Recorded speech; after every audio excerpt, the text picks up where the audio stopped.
Bienvenue dans ce nouvel épisode de podcast de Tirefest. Faudra que Tom nous dise déjà, est-ce qu'on fait plusieurs fois l'intro, si elle est vraiment nulle à chier. Ouais, je pense qu'elle est nulle à chier. Tu la coupes après dans chaque épisode, donc je la laisse. Ok, très bien. Parfait. Dans ce nouvel épisode du podcast de Tirefest, nous allons aborder un sujet, je sais pas s'il fait couler beaucoup d'encre, mais en tout cas on y réfléchit pas mal, qui est comment réussir à créer des formats signatures pour les marques avec lesquelles on bosse. Une partie de la réflexion venant du fait qu'on a constaté aussi qu'il y avait beaucoup de créateurs de contenu en particulier qui avaient percé grâce à ça, c'est-à-dire réussir à identifier un concept fort, récurrent, qui va faire un peu leur marque de fabrique et qui leur permet de créer déjà de se démarquer et de créer un rendez-vous aussi avec leur audience. Donc, on réfléchit beaucoup au fait de savoir comment réussir à s'approprier ce concept pour les marques avec lesquelles on travaille, qu'est-ce que ça implique, à quoi ça peut ressembler. Et donc, du coup, cool de pouvoir échanger avec vous sur ce sujet-là aujourd'hui. Messieurs, sans plus attendre, comment on fait pour créer un format signature sur les réseaux ? Peut-être déjà, tu vois, il y a un petit constat de fond chez Tirefest, c'est que avant, quand on faisait des recos, on avait tendance à vouloir vendre plein de formats. Ouais. On avait un bon catalogue de formats. On disait en fait on peut tout faire. Un peu la redoute du social media. Ouais, exactement. Mais oui, non, mais je trouve ça cool de se dire que en fait avant on voulait faire en sorte que les marques puissent communiquer de plein de façons différentes. Du coup, on avait créé plein de formats, etc. Et on intégrait de façon, je trouve, un peu cool les marques dedans, micro-trottoirs, format studio, etc. Et là, c'est récemment, en fait, on s'est posé la question sur nos dernières recos, de quelle manière, en fait, on réduit le nombre de formats. Et en fait, on garde que des formats qui sont très forts, qui ont un vrai impact. Et en fait, on pousse le curseur un peu plus loin avec la réflexion sur l'écriture, que serait du coup la hook, le call to action, etc. De quelle manière, en fait, on fait pour que on crée un format phare, que les gens viennent sur le compte, s'abonnent pour ce format et surtout qu'en fait on disperse pas trop la communauté. Toujours avec cette réflexion de voir, comme Thomas disait, avec des créateurs, je trouve qu'ils sont hyper pertinents et qu'on va suivre pour un format et des fois même qui divisent leur réseau suivant leur stratégie par réseau, par format. Et là récemment on en parlait juste avant de Snapchat où je disais à Glenn que en fait je vais sur Snap et en fait je me rends compte que des créateurs que je suis, ils ont totalement changé leur façon de faire sur la plateforme où ils sont beaucoup plus sur de la FAQ que sur du contenu qu'ils pourraient faire sur TikTok, etc. Pour faire un retour là-dessus aussi, je me rends compte et je pense que dans les évolutions de nos métiers auquel il faut qu'on prête attention, il y a cet enjeu de contextualisation. Comment on fait pour essayer de proposer des contenus qui soient le plus contextualisés possible. Ça n'a pas beaucoup de valeur statistique, mais je le vois sur ce que je fais moi en ce moment là sur mes tests de format vidéo, que c'est des formats qui fonctionnent bien sur certaines plateformes, qui fonctionnent moins sur d'autres. Je pense très lié au public, et puis bon, c'est un format qui est assez particulier, j'aborde des thématiques de niche et tout, mais c'est intéressant ce que tu relevais sur le fait de dire un créateur qui va sur une autre plateforme se pose la question de savoir, alors ça veut pas forcément dire revoir complètement sa stratégie, mais ça peut peut-être vouloir dire comment est-ce que j'adapte ce format à cette plateforme, qu'est-ce que ça implique de changer par rapport à l'approche que j'avais de ce format-là, comment elle doit évoluer pour être plus pertinente dans le contexte de cette plateforme-là, quoi. Ça, c'est presque un sujet en plus, parce qu'on a souvent ce débat-là avec nos clients sur est-ce qu'on doit dupliquer ou non les contenus. Est-ce qu'on fait un podcast là-dessus. Et souvent, moi, ce que je dis, c'est regardez ce que les créateurs de votre niche font. Et ils dupliquent le contenu sur leurs différentes plateformes, vous avez tout intérêt à faire pareil et vous gagnerez de l'argent, du temps et de l'efficacité. Parce que tu as un enjeu aussi pour les créateurs, si on se met à leur place. C'est qu'en fait ils sont liés aussi, en fait ils sont liés à la rémunération qu'ils ont de la plateforme. Donc en fait en gros c'est vrai que les incentives sont pas les mêmes. Tu te dis potentiellement ce contenu là allez, je le tente sur TikTok, je le tente sur YouTube, etc. Au pire des cas je gagne un peu moins d'argent. Au pire même ça flop. TikTok ils avaient mis au début des contenus presque Insta ou inversement et je trouve ça bien et je pense que c'est des bonnes réflexions là qu'on est en train de se poser. Comment faire mouche avec chacun de nos formats. Et ce que tu disais, pour rebondir sur ce que tu disais sur un peu ce travail de rationalisation qu'on a fait, en se disant on va essayer de se recentrer, faire moins de formats, mais pousser le curseur plus loin sur les formats qu'on va garder, je pense que ça vient aussi du fait qu'on se rend compte qu'au final, quel que soit le format, tu as toujours 2-3 ingrédients clés que tu dois avoir. Exactement. Et que en fait, le reste, je ne veux pas dire que c'est accessoire ou que c'est juste de l'habillage, mais en tout cas, on se rend compte aussi que si tu coches ces 3-4 cases-là, l'accroche, la manière que tu as structuré le discours, comment tu amènes tes appels à l'action, etc., au fond, tu peux réussir à faire passer plein de messages différents avec peu de formats, sous réserve que les formats en question cochent ces cases-là, quoi. Ouais. Je sais pas ce que vous en pensez. Non, si, je suis d'accord sur le fait, même en fait. Comment on structure les formats pour. En fait, on déconstruit les formats de créateurs de contenu. On se dit, bah, en fait, pourquoi ce format-là, moi, je pense le même et ça performe moins. En fait, c'est qu'on fait des pâles copies souvent. Ouais. C'est-à-dire qu'on copie en surface, mais on vient pas vraiment comprendre. En fait, cette hook-là, ou même des fois, je regardais ce matin, je sais plus quel créateur, où il mettait beaucoup de pauses, tu vois, dans son discours au départ, et ça amenait une intrigue. Et, tu vois, alors que si on est une marque, on va dire non, il faut mettre du rythme. On va pas comprendre exactement pourquoi ce format-là a mieux performé. Et on a une problématique, c'est que on doit intégrer la marque à un moment. Et ce qui est le challenge, c'est que du coup, moi, je regardais là pas mal les comptes des créateurs. Parce qu'en fait, souvent on dit faites comme les créateurs, etc. Et du coup, je suis allé voir les créateurs comment ils faisaient pour intégrer des marques. Et en fait, c'est un truc que Glenn répète à chaque fois. Regardez les top contenus des créateurs.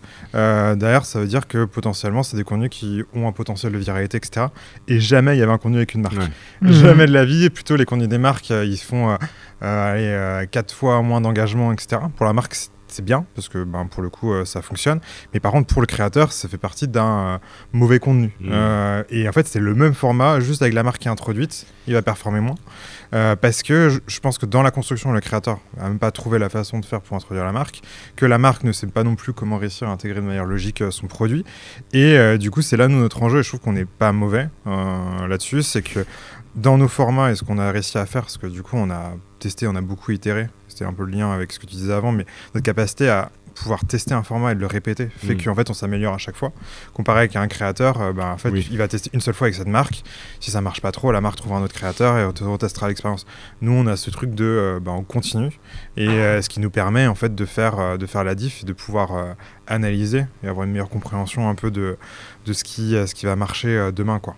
Et je pense que ça sous-performe chez les créateurs de contenu quand ils font une collaboration, parce qu'ils essayent de mettre la marque en avant, mais de façon un peu trop grossière, alors qu'il y a plein de fois où en fait il y a des marques dans les contenus des créateurs, parce que si on prend un exemple des vidéos recettes, ils ont besoin des produits, c'est juste qu'ils les mettent pas en avant de façon obvious, et donc et en fait la clé elle est là. Mais tu vois ce que tu disais, et on reviendra au format signature après parce qu'on est un peu dérivé, mais ce que tu disais là, ce que je trouve là intéressant, c'est que par exemple moi c'est pas un hack, mais en fait un truc que je trouverais intéressant, c'est que les créateurs de contenu, quand ils ont la contrainte de faire figurer un produit de marque dans un de leurs contenus, ils le justifient pas. C'est-à-dire qu'ils le placent, ils le montrent, mais ils l'expliquent pas. Et moi demain, tu vois, tu me dis, je veux utiliser, dans cette recette-là, j'utilise cette marque de purée de tomates pour telle ou telle raison. Genre des propriétés, je trouve qu'elles tiennent mieux à la cuisson, je trouve que le goût il est plus prononcé, ou ça se marie vachement mieux avec tel ingrédient. T'as donné une raison, en fait. Tu le justifies, tu l'expliques, c'est contextualisé, ça tombe pas comme un cheveu sur la soupe, versus des fois les discours qui sont, parce que souvent imposés par la marque, beaucoup plus artificiels et beaucoup moins contextualisés, tu vois. On en revient à l'authenticité, soyez honnête. Exactement. Et si à un moment vous aimez pas, t'es influenceur, t'aimes pas le produit, tout ça, tu fais pas la collab. Même s'il y a un billet à la clé, tu le fais pas, quoi. Et c'est là où des fois ça pose problème, quoi. Oui, je suis d'accord sur le côté très en fait, assez direct, où des fois en fait je me pose toujours la question pourquoi c'est une marque et pas son concurrent. Et en fait la plupart du temps quand on voit les contenus des créateurs, t'as pas de réponse à t'as jamais cette réponse là. Tu te dis juste en fait si je pense en food, je prends la marque Repère, en soi je vais pouvoir faire la même recette, etc. Et en fait comme tu peux pas tester, tu peux pas goûter, l'image permet pas de le faire encore, peut-être demain. Mais du coup la personne face à son écran se dit en vrai vas-y, je vais faire la recette avec ce que je trouve en magasin. Exactement. Et comme le créateur est pas là en magasin pour dire achète celle-ci, elle est mieux, du coup ça t'as pas amené pourquoi cette marque, quoi. Signature.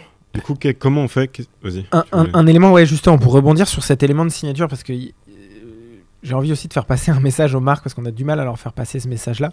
C'est-à-dire qu'on a aussi, chez Tierfest, fait un peu cette notion de catalogue au début, parce que ça se vendait bien, les marques étaient contentes qu'on fasse de l'amont, un peu de collab, un peu de tout ça, et qu'à un moment il y avait dans ces formats-là des formats qui sous-performaient, d'autres qui surperformaient, et qu'on continuait de les faire un peu tous parce que ça faisait plaisir à l'interne, etc., etc. À un moment aussi, on va avoir un enjeu de se regarder en face, de dire ok, ces formats-là fonctionnent pas, ben on les supprime. Tant pis, ça fait partie aussi des sujets. On peut peut-être pas tout adresser en social media, on va peut-être devoir faire des choix si on a envie de performer et vraiment de garder nos meilleurs formats et d'en avoir peut-être 1, 2 ou 3 et de les répliquer. Et parce qu'on voit des fois des marques sur lesquelles on a des contenus qui surperforment et qui pour autant se disent ah non, est-ce qu'on doit en garder peut-être que 1 par mois, alors moi j'ai envie d'en faire 4-5 et on a de la viralité sur tous ces formats, parce que si on regarde bien un créateur de contenu, en fait les marques ont peur de la répétition et que les gens se lassent. Or c'est l'inverse. Quand tu suis un créateur de food, s'il produit des recettes tout le temps, c'est normal et tu le suis pour ça. Et même on le voit quand on a un contenu qui est viral et on a un compte qui répond à ce contenu viral là, on va avoir un nombre d'abonnés qui afflue sur le compte qui est important. Donc en fait on réfléchit, ça peut paraître contre-intuitif pour certaines marques, mais à un moment il faut faire des choix, quoi. Et transition alors toute trouvée avec le sujet de la signature, puisque au fond je trouve que ce que ça interroge, et qui est un truc, on en a parlé pas plus tard que vendredi dernier, c'est qu'est-ce que tu représentes. C'est-à-dire qu'est-ce que tu représentes en tant que marque pour les clients que tu cherches à servir. Et je trouve que ça peut être une bonne porte d'entrée dans cette réflexion sur le format signature, qui est de dire, ce format signature, il doit me permettre presque en une phrase de résumer ce que je cherche à incarner en tant que marque, quelle valeur je cherche à apporter à l'audience que je veux servir, mais vraiment que ça vienne alimenter une réflexion autour de voilà ce que je revendique en tant que marque, là où je trouve qu'il y a beaucoup de marques qui sont dans un discours un peu fumeux. Tu vois, c'est vanille, quoi. On est tout pour tout le monde, rien pour personne, et où en fait il n'y a pas d'aspérité, il n'y a pas de vraiment de différenciation revendiquée et assumée, qui permettrait à la marque d'émerger par rapport à ses concurrents, qui rendrait son message et son discours beaucoup plus lisibles, et du coup la création de ce format signature beaucoup plus simple. Parce qu'en fait, il serait très aligné avec ce qu'on cherche à représenter, quoi. Parce que pour moi, le format signature doit répondre à pourquoi j'achète cette marque plutôt qu'une marque repère. Exactement. Et en gros, ça répond à ça. Et si ça répond à ça et que c'est viral, il est peut-être temps de le répéter, quoi. Et c'est là où nos marques, et c'est notre rôle aussi de faire de la pédagogie là-dessus, et je préviens nos marques qui nous écoutent en 2025, on va être aussi très pushy là-dessus, parce qu'on a envie que les réseaux sociaux fassent vraiment la diff versus d'autres médias. Et ça fera la diff que si on pense comme ça. Et après, en complément sur la signature, je pense qu'il y a hyper important, c'est le message qu'on veut faire passer. Du coup, vraiment, comment réussir à se différencier, comment faire en sorte d'émerger parmi toutes les marques, etc., qui existent. Mais il y a aussi comment, avec le matériel que tu as, tu fais en sorte de créer le bon format. Je prenais l'exemple et je vous en parlais, c'était live de Michou, là où il fait une semaine de live. Il y avait un créateur, il invite des créateurs, des petits streamers à venir tous les matins streamer pendant qu'il prend sa douche ou pendant qu'il est à côté ou il est loin à prendre sa douche pour occuper l'espace. Les petits streamers, ça commence à devenir bizarre. La pire explication. Mais en gros, quand il n'est pas dans le live, il donne la place à quelqu'un d'autre. Et du coup, cette personne disait que, en fait, elle testait, elle créait des formats à titre perso sur Twitch, etc. Et il y avait des plus gros streamers qui venaient le voir pour pouvoir emprunter ou tester les formats du coup sur la plateforme. Et en fait, ce que je voyais, la différence, c'était qu'il y avait d'un aspect du coup l'audience de la personne qui fait que le format a plus ou moins d'impact, mais aussi surtout la personne. En fait, le même format produit par une personne, pour deux personnes différentes, si bien il va performer parce que la personnalité va fonctionner. Et je prenais l'exemple du Leclerc de Pont-l'Abbé où en fait, aujourd'hui, toutes les personnes qui parlent de ce cas disent ah non mais c'est trop bien, il a fait des looks à la Prizzo, etc. C'est ça qui a fait la différence. Non, c'est juste parce que c'est rare d'avoir un CM qui est âgé à l'image, qui fait l'imbécile, etc. Et du coup, en fait, ça te donne envie de partager. Tu te dis bon, en fait, ce truc-là, il est unique. La personne, il y a personne d'autre qui... Ils l'ont répété, ils font que ça comme format. Ouais. Ils se sont pas dit on fait un peu de ça et un peu de ça. On se l'est déjà dit plein de fois, mais le Leclerc de Pont-l'Abbé et Tierfest ont lancé en même temps les hooks à Prizzo, on les a lancés le même jour, coïncidence sur les réseaux sociaux. Un élément qu'on n'avait pas compris à l'époque, c'est que ça doit être incarné et répété de façon intense. Mais ils l'avaient pas compris non plus le Leclerc de Pont-l'Abbé au départ. Ils ont mis 1 semaine à le refaire un autre, 2 semaines à faire un autre. Ils se sont rendus compte que ça fonctionnait et il y avait peut-être un peu moins d'enjeux politiques que nous on peut avoir. Ils se sont dit de toute façon personne me demande rien, je le fais avec mon smartphone directement et go quoi. Mais c'est là que moi je suis pas d'accord à 100%, dans le sens où c'est pas juste la répétition qui a fait que le format performe. Non, c'est une recette et en fait en gros aujourd'hui quand mais la répétition fait partie de la recette pour moi. Ouais, mais c'est fait une fois t'es mort. Mais en fait du coup potentiellement il l'auraient répété, on le voit, il y a plein d'autres Leclerc qui l'ont fait. Ça marche pas typiquement pour le coup, même il y a des hooks qui sont beaucoup plus drôles etc. J'étais voir un peu ce que faisait Leclerc. En fait tu te rends compte que c'est un savant mélange. Ils ont eu pas de la chance parce que je pense que derrière il y avait tout qui était fait pour que ça marche et je pense qu'ils ont pris les bonnes décisions et tout, mais en fait c'est là que tu te dis pour un format ça va dans tous les moindres détails et en fait à chaque chose, par exemple c'est qui l'incarne, à quel rythme, dans quel endroit je vais le faire ce format là et quel message je vais apporter, et en fait quand tu réussis à créer ta signature tout au long des éléments qui sont positionnés, fait que en fait tu peux créer un format qui est fort.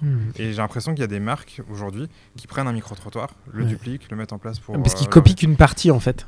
Et moi je pense que tu as mentionné un truc en passant que je trouve intéressant, qui est l'alignement entre le format choisi et la marque qui le porte.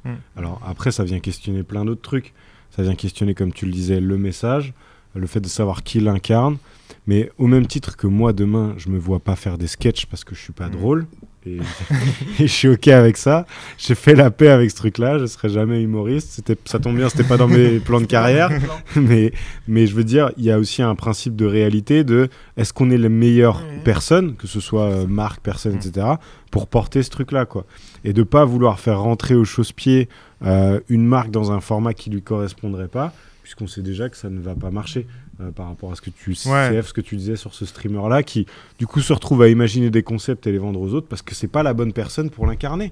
En fait, peut-être un peu comme moi, je le connais pas, mais peut-être ce type-là est pas drôle, et d'aller faire des formats prank en live sur Twitch, ça lui irait pas du tout. Totalement. Pour autant, pour un autre créateur de contenu, un autre streamer, ça marcherait super bien. En fait, il poussait pas le curseur assez loin. Je pense qu'il y a ce truc-là aussi qui est important, c'est comment tu vas plus loin que les autres. Et pour ça, il faut, je pense, être ultra aligné sur tout ça, et en même temps, et comment tu peux le faire dans la durée. Ouais. C'est pareil, tu peux pas, c'est pas pérenne si le truc est pas aligné. Tu vois, moi je suis à l'aise avec le fait de faire un format question-réponse face cam parce que c'est simple pour moi, j'aime bien l'exercice, je sais que je peux le faire tout le temps, tu vois, et après il faut que le format trouve son audience. Ça vient pas du jour au lendemain non plus. Ouais, exactement. L'itération c'est long, c'est pas juste j'ai fait 3 formats et ça fonctionne pas. C'est comment on le répète et comment on teste. Et se poser cette question à chaque fois, de se dire est-ce que j'ai la bonne recette pour ça. Là, je regarde pas mal là, tous les comptes créateurs qui font popper sans incarnation. Parce que je trouve qu'en fait, il y avait un peu cette facilité, c'est comment ta personne peut rentrer dans cette recette, etc. Et du coup, là, je regarde et en fait, tu te rends compte que c'est des petits détails. En fait, pour que les gens puissent se projeter, c'est un des tafs que nous, on avait fait, je pense, sans pour autant le conscientiser. Typiquement, nos vidéos recettes, on créait des cuisines spécifiques pour les clients. Ce qui donnait le cadre, donc la personne se projette de plus en plus, la façon de valoriser du coup les produits, etc., que ce soit les hacks, etc. C'est de la reconnaissance aussi. Et en fait, quand tu vois les petits créateurs, les petits créateurs qui pop ou qui ont des formats qui pop plus que les autres, qui n'incarnent pas, c'est souvent parce que en fait, c'est très personnel par rapport à leurs contraintes. Je prends un exemple. On le fera jamais pour une marque, mais pour le coup, c'est du coup les prisonniers qui cuisinent en prison. Et typiquement, aujourd'hui, on les suit pas pour leurs recettes. Ils incarnent pas parce qu'ils peuvent pas mettre en avant du coup qui ils sont, etc. Ils sont pas censés avoir de quoi filmer Exactement. Mais par contre, ils ont réussi à créer du coup un format que les gens consomment et apprécient. Parce que il y a une contrainte, il y a un challenge, derrière on fait un peu la différence là-dessus. Et en fait, je trouvais qu'il y avait que cette personne qui pouvait faire ce format-là, et en fait, il crée une différenciation très forte. Et demain, j'aimerais bien que nos marques, quand on parle de signature, c'est qu'en fait, on est les seuls à pouvoir le faire. Peu importe le concurrent qui arrive sur le terrain. Je trouve ça hyper intéressant ce que tu dis, parce que le fait de partir de la contrainte, c'est marrant parce que j'avais cette discussion avec Lorraine il y a 15 minutes juste avant qu'on commence le podcast. Parce qu'on est en train de travailler sur un article qui est comment tu fais de la pédagogie, de la vulgarisation dans ta communication social média, etc.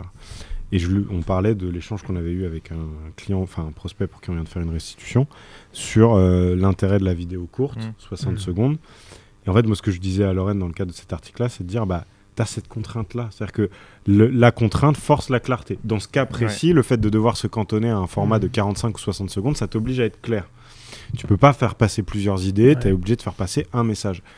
Et je trouve que c'est un truc qui est sous-exploité, en particulier par les marques, parce que, quelque part, cette notion de contrainte, elle vient aussi interroger le truc de qu'est-ce qu'on est les seuls à pouvoir faire ? Ou c'est quoi le truc avec lequel on est obligé de composer qui fait qu'on va potentiellement aboutir à une idée que personne ne pourra reproduire parce qu'ils n'ont pas les mêmes contraintes que nous et donc ils aboutiront pas au même résultat, tu vois. Je trouve ça hyper intéressant comme truc. Et deuxième chose que j'aimais beaucoup dans ce que tu disais, j'ai écouté une interview d'une créatrice de contenu qui s'appelle Jenny Oyas qui genre, elle a craqué les contenus courts, quoi. Clairement, c'est la meuf, elle a fait je crois 1 milliard de vues sur YouTube Short, enfin vraiment... Et en fait, il y avait un segment de l'interview où elle prenait une de ses vidéos virales et elle décomposait presque image par image, tu vois. Et en fait, tu te rends compte que tout est justifié. Il y a rien, tous les éléments qui figurent dans sa vidéo, que ce soit le script, tout ce qu'elle donne à voir à l'image, tout a une raison. Alors après, c'est quoi l'impact de chacun de ses choix sur le résultat final, très compliqué à quantifier. Mais je trouve que dans ce que ça dit de la démarche et la manière qu'elle a eu de conceptualiser ce truc-là, c'est chirurgical, c'est un truc ça je l'ai fait pour cette raison. Je trouve que c'est quelque chose, comme tu le disais un peu tout à l'heure en disant on copie mais on va pas au bout de la démarche, ou enfin tu vois il y a ce truc autour de en fait pourquoi on pas les vraies raisons, pourquoi on le fait, tu vois. Et tu vois, j'aime bien, tu vois, par exemple typiquement je prends l'exemple de Dossi, ce que tu as réussi à faire Glenn du coup avec les agriculteurs. Typiquement tout l'effort qu'il y avait pour réussir à mettre en place ça, parce que c'est un truc je sais que je te vois, ça fait plus d'1 an que tu bosses dessus, tu fais en sorte d'amener la pédagogie, etc. Ça, aujourd'hui, tout le taf qu'il y a à faire, du coup que tu as réussi à mettre en place avec le client fait qu'aujourd'hui on a une différenciation.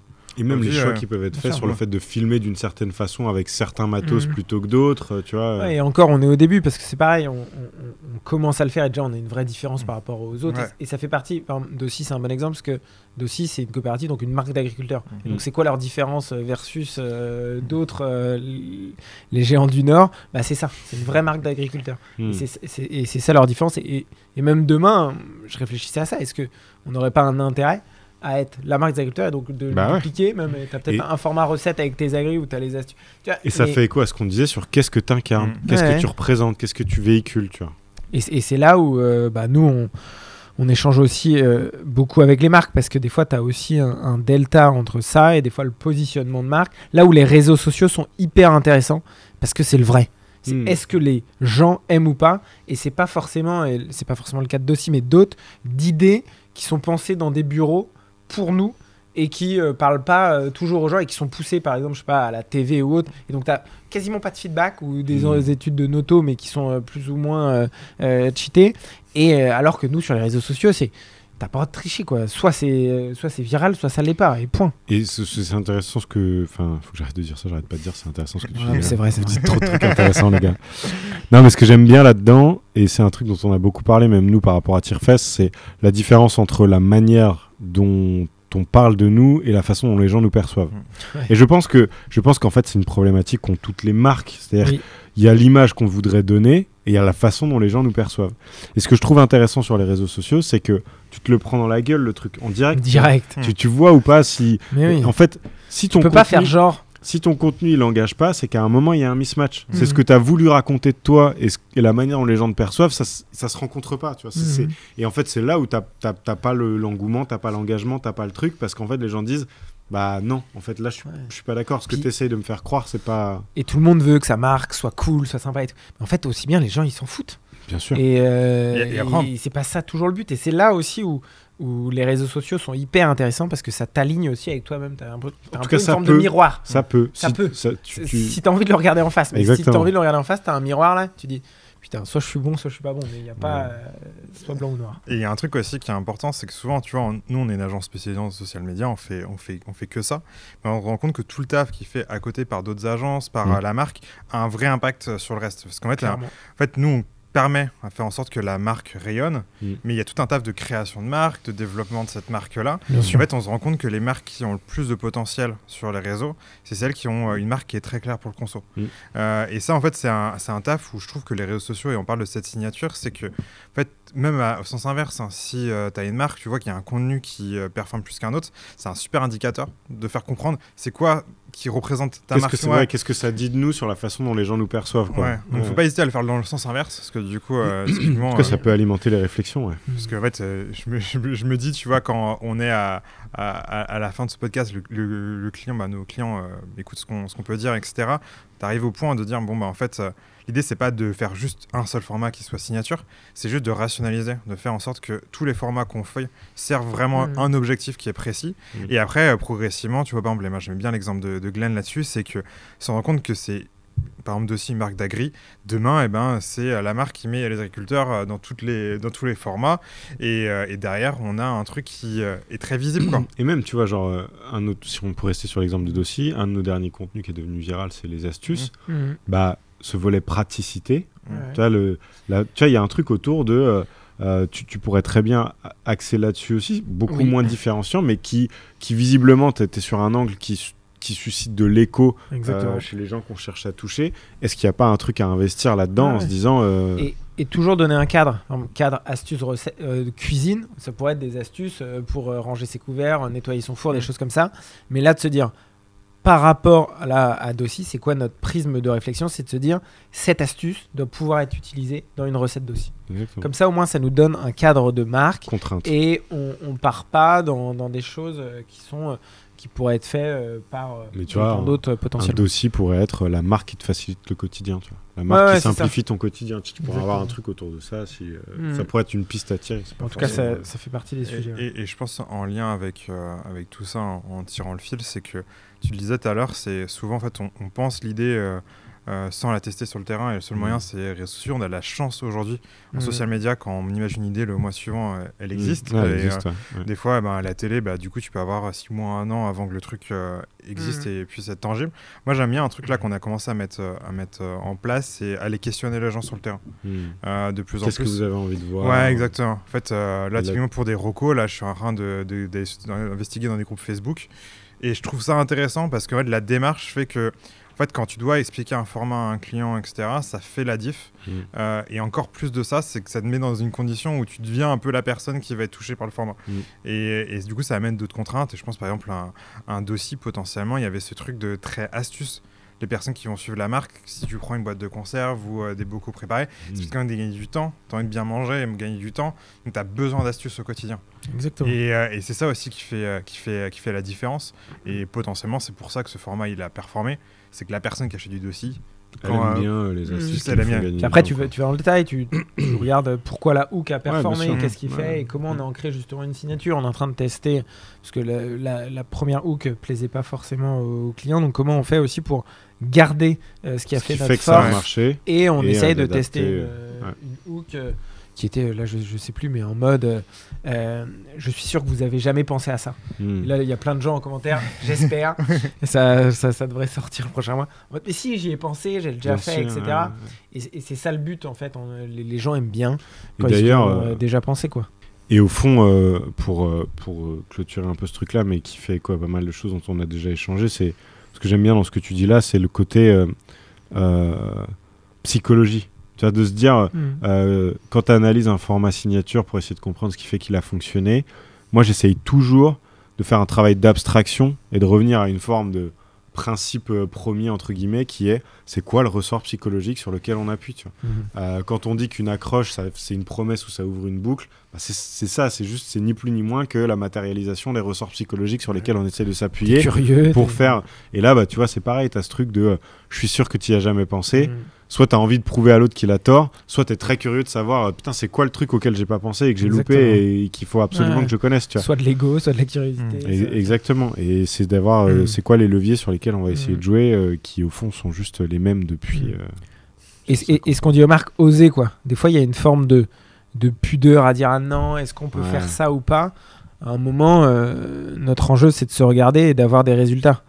Sinon, les marques émergeront pas sur les réseaux sociaux. Et tu vois, je trouve que c'est plus simple d'oser quand tu es au clair sur ce que tu veux revendiquer et véhiculer. Parce Exactement. qu'encore une fois, tu as le non ton négociable. Voilà, le cadre, le non négociable, c'est ça. Et Mhm. après, à l'intérieur de ce cadre-là, comment on fait pour s'amuser, essayer d'aller Quand on faire est une des marque, on trucs, peut pas juste faire du viral gratuitement. Hein. Non. Cette viralité doit servir la marque. Donc ça fait partie de notre enjeu, quoi.